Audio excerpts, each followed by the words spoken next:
Buenas tardes, estimados compañeros y profesores de la materia de Laboratorio de Bioconversiones.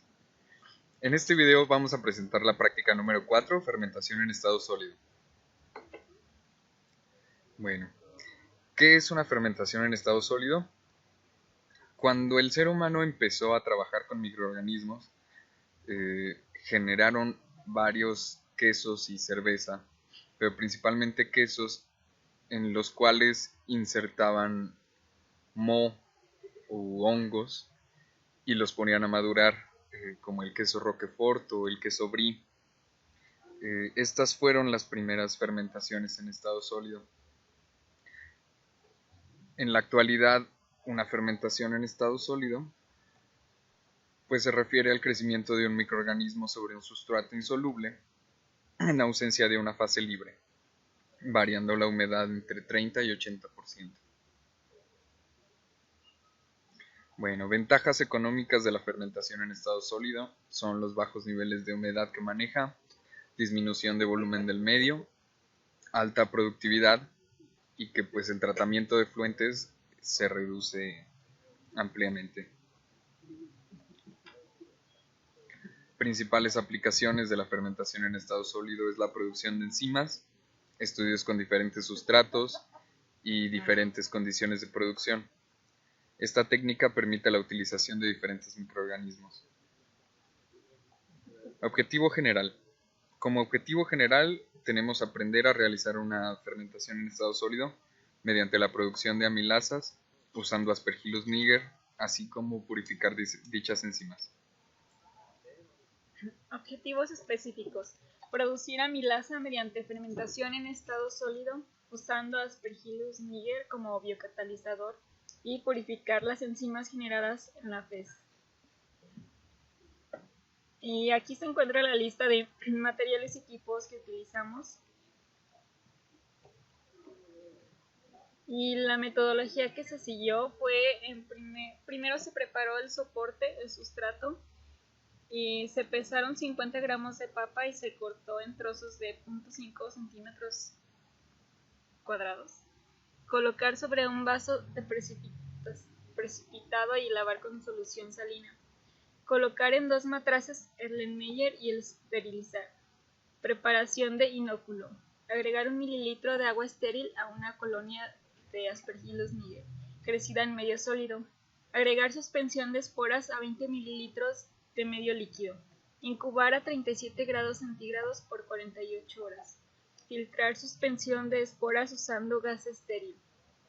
Desarrollo de la fermentación en estado sólido. Se agrega suspensión de esporas al soporte preparado. Se incubó a 37 grados por 7 días y al principio y al final de la fermentación en estado sólido se cuantificaron los azúcares reductores y proteína utilizando Bradford y DNS.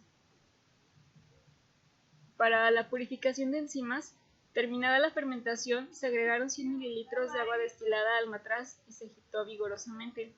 Se separaron las fases con el embudo Kushner y el sistema de vacío. Se centrifugó la fase líquida y se colocó el sobrenadante en baño de hielo agregando sulfato de amonio sobresaturado.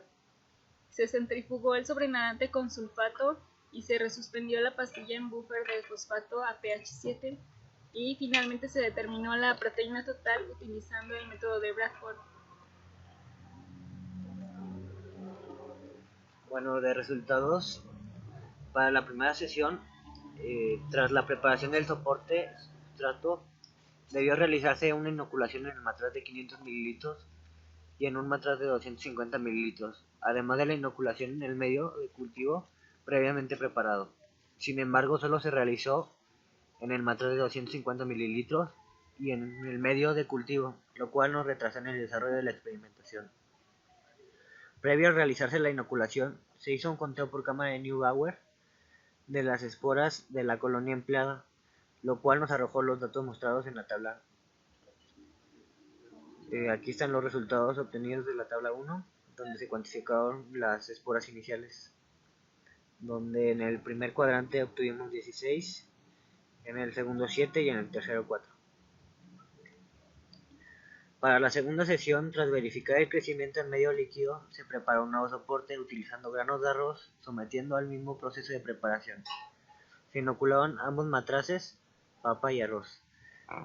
De igual forma se realizó un conteo por cámara de Neubauer, las esporas inoculadas en el soporte arrojando los resultados de la tabla 2 en el tiempo 1 y del mismo modo en la tabla se muestra el conteo de esporas que fue inoculado en la sesión anterior como tiempo 2.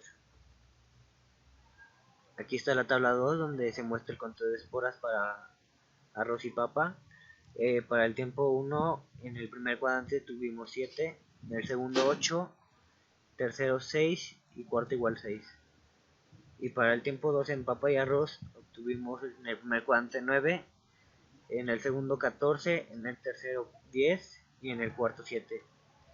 Para poder llevar un control del desarrollo de las CES, se realizaron mediciones por el método de Bradford y DNS, de las que estas mismas muestras del tiempo 1 y tiempo 2 se muestran en la tabla 3, donde para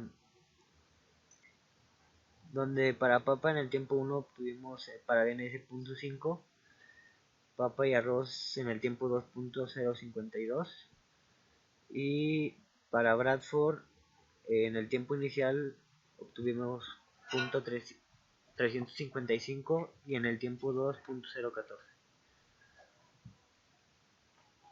En la tercera sesión, una vez pasada la fermentación, en los medios sólidos correspondientes se procedió con la purificación de la enzima. Debido a falta de tiempos y reactivos, específicamente el sulfato de amonio, únicamente se obtuvieron los resultados del medio sólido de papa, obteniendo los siguientes datos experimentales. En esta tabla hicimos la cuantificación de la enzima obtenida, de la proteína por el método de Bradford, obteniendo los resultados que se muestran en la tabla. Para el tiempo 1 tuvimos una absorbancia de promedio de 4 y para el tiempo 2 de 1.66. Entonces ya con nuestra curva de calibración de la primera práctica pudimos determinar la concentración en promedio que teníamos de esta proteína, obteniendo 1.903 en la fermentación de papa en el tiempo 1 y en el tiempo 2 .790 miligramos sobre mililitros. Y en arroz no tenemos nada porque no tuvimos tiempo para purificar esa enzima. Y bueno, como ya había mencionado, esta concentración se obtuvo con las curvas de calibración que ya habíamos realizado previamente. Y pues no tenemos nada en la fermentación del arroz porque ya no nos dio tiempo de hacer la purificación. Y bueno, de acuerdo a las altas concentraciones de enzima podemos decir que la FES es un método muy eficiente para poder obtener dichas enzimas. Y su eficiencia se puede atribuir a que la morfología del micelio para Aspergillus niger se adapta muy bien al soporte sólido, de tal forma que permite una mejor circulación de oxígeno y que en conjunto con la secreción del metabolito convierte al soporte en un medio adecuado de crecimiento, ya que le da como la viscosidad y la humedad necesaria para desarrollarse y eso fomenta una mejor transferencia de masa. Y bueno, el uso de la papa y el arroz como soporte sólido, según Pandeya 2003, se debe a que el desarrollo eficiente de una FES se lleva a cabo en soportes inertes, residuos agroindustriales o bien cultivos agrícolas, que nos dice este autor que es el soporte más efectivo y en este caso fue pues el que usamos, que eran arroz y papa. Y bueno, como conclusiones tenemos que se desarrolló exitosamente la fermentación en estado sólido utilizando Aspergillus niger con el fin de producir amilasa y que se purificó y cuantificó de forma adecuada la proteína obtenida a partir de la fermentación en estado sólido. Sin embargo, esto solo se realizó en la papa y no se logró comparar la eficiencia entre los dos soportes, ya que nos faltaron reactivos y no tuvimos tiempo para poder llevar a cabo esto. Muchas gracias por su atención. Cualquier pregunta o comentario pueden ponerse en contacto con nosotros por medio de nuestro canal de YouTube o nuestra página web. Estas son nuestras referencias. Muchas gracias.